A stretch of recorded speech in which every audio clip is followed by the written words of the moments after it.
അധ്യായം 19.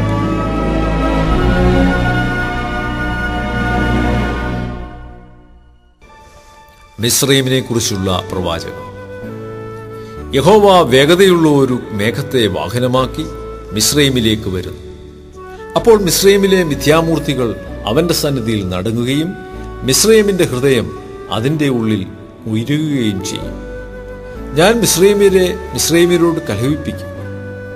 അവർ ഓരോരുത്തൻ താന്താന്റെ സഹോദരനോടും ഓരോരുത്തൻ താന്താന്റെ കൂട്ടുകാരനോടും പട്ടണം പട്ടണത്തോടും രാജ്യം രാജ്യത്തോടും യുദ്ധം ചെയ്യും.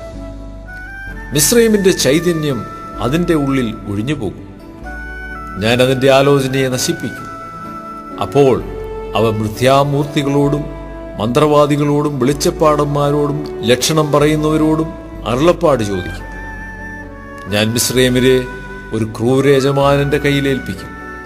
ഉഗ്രനായ ഒരു രാജാവ് അവരെ ഭരിക്കും എന്ന് സൈന്യങ്ങളുടെ യഹോവയായ കർത്താവ് അരുളിച്ചെയ്യും. സമുദ്രത്തിൽ വെള്ളമില്ലാതെയാകും. നദി വറ്റി ഉണങ്ങിപ്പോകും. നദികൾക്ക് നാറ്റം പിടിക്കും. മിസ്രയീമിലെ തോടുകൾ വറ്റി ഉണങ്ങും. ഞാങ്ങണയും വേഴവും വാടിപ്പോകും. നദിക്കരികെയും നദീതീരത്തുമുള്ള പുൽപ്പുറങ്ങളും നദീതീരത്ത് വിധിച്ചതൊക്കെയും ഉണങ്ങി പറന്ന് ഇല്ലാതെ പോകും. മീൻ പിടിക്കുന്നവർ വിലപിക്കും. നദിയിൽ ചൂണ്ടലിടുന്നവരൊക്കെയും ദുഃഖിക്കും.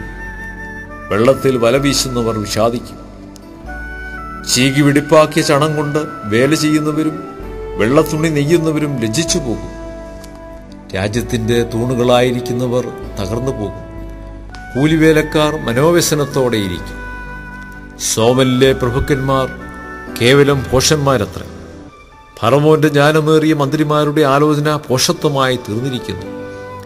ഞാൻ ജ്ഞാനികളുടെ മകൻ, പുരാതന രാജാക്കന്മാരുടെ മകൻ എന്നീ പ്രകാരം നിങ്ങൾ ഫറവോനോട് പറയുന്നതെങ്ങനെ? നിന്റെ ജ്ഞാനികൾ എവിടെ? അവർ ഇപ്പോൾ നിനക്ക് പറഞ്ഞു തരട്ടെ. സൈന്യങ്ങളുടെ യഹോവ മിസ്രയീമിനെ കുറിച്ച് നിർണയിച്ചത് അവർ എന്തെന്ന് ഗ്രഹിക്കട്ടെ.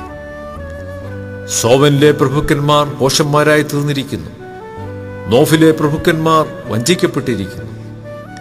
മിസ്രയീമിലെ ഗോത്രങ്ങളുടെ മൂലക്കല്ലായിരിക്കുന്നവർ അതിനെ തെറ്റിച്ചു കളഞ്ഞു.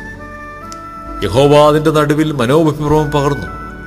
ലഹരി പിടിച്ചവൻ തന്റെ ഛർദിയിൽ ചാഞ്ചാടി നടക്കുന്നത് പോലെ അവൻ മിസ്രയീമിനെ അതിന്റെ സകല പ്രവൃത്തിയിലും തെറ്റി നടക്കുമാറാക്കിയിരിക്കുന്നു.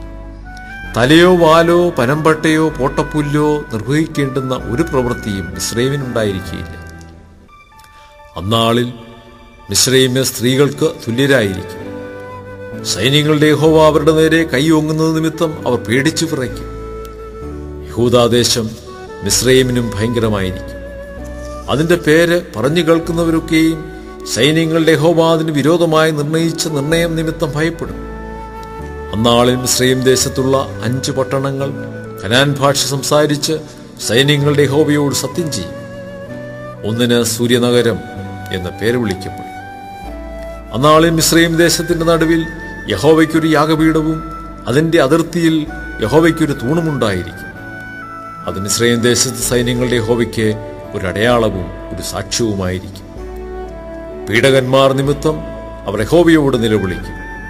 അവൻ അവർക്ക് ഒരു രക്ഷകനെ അയക്കും. അവൻ പൊരുതി അവരെ വിടുവിക്കും.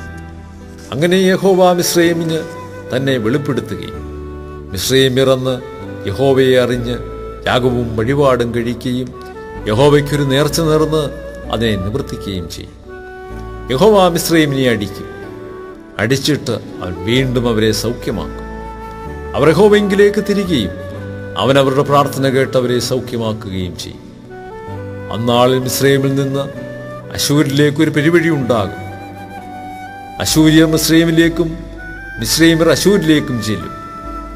മിസ്രയീമ്യർ അശൂര്യരോടുകൂടെ ആരാധന കഴിക്കും. അന്നാളിൽ ഇസ്രയേൽ ഭൂമിയുടെ മധ്യേ ഒരു അനുഗ്രഹമായി മിസ്രയീമിനോടും അശൂരിനോടും കൂടെ മൂന്നാമതായിരിക്കും.